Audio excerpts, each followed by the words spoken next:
చూస్తున్నారా మీ తెలుగు తల్లిని నేను. అందరూ వినండి. ఈ తెలుగు తల్లి వేదన ఆవేదన. తెలుగు నేలపై ఆంగ్లానికి పట్టం కడుతున్న తెలుగు ప్రభువులకు, తెలుగు మేధావులకు, తెలుగు బిడ్డలకు ఆర్తితో ఈ తెలుగు తల్లి ఆవేదన. తెలుగుని ఒక పాఠ్యాంశంగా చదువుతున్నందుకు కృతజ్ఞతలు. మాతృభాషను మృత భాష కాకుండా కాపాడటానికి తూతూ మంత్రంగా అయినా మీరు చేపట్టే చర్యలకు నిజంగా ధన్యవాదాలు. కానీ నాదొక చిన్న విన్నపం. అదేంటంటే మీరెవ్వరూ నన్ను కాపాడటానికో లేదా నన్ను ఉద్ధరించడానికో తెలుగు చదవవద్దు.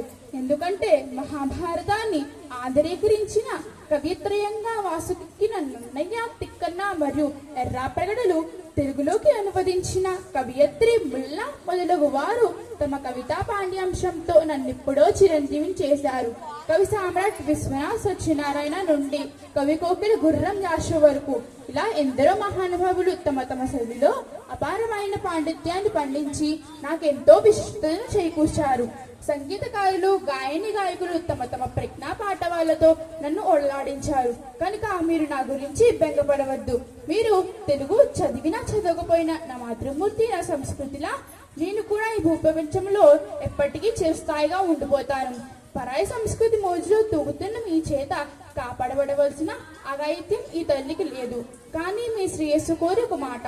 తెలుగులో చదువుకుంటూ వృత్తిలోకి రాలేము, తెలుగు భాష జీవన పాదాన్ని ఇవ్వలేదు అని నాపై అపవాదం వేయకండి.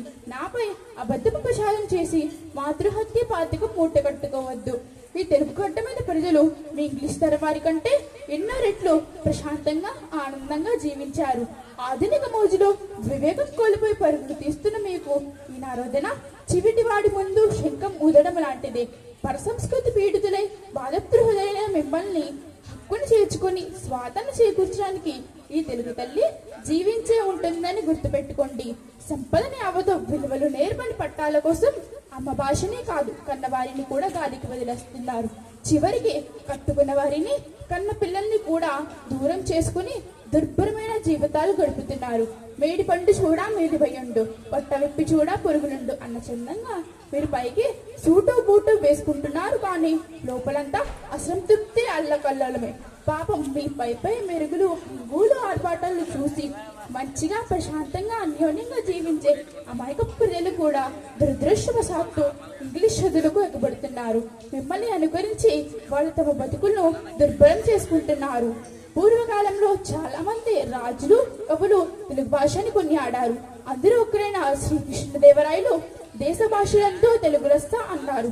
కమ్మనైన తెలుగు భాష ఎంత మధురమైనదో ఇప్పటికైనా తెలుసుకుని తెలుగు భాష అంటే అమ్మ భాష అని, తెలుగును మర్చిపోతే అమ్మను మర్చినట్లే అని తెలుగు బిడ్డలు తెలుసుకుని తెలుగులో మాట్లాడండి. తెలుగు గౌరవాన్ని కాపాడండి. తెలుగు ఔన్నత్వాన్ని పెంచండి.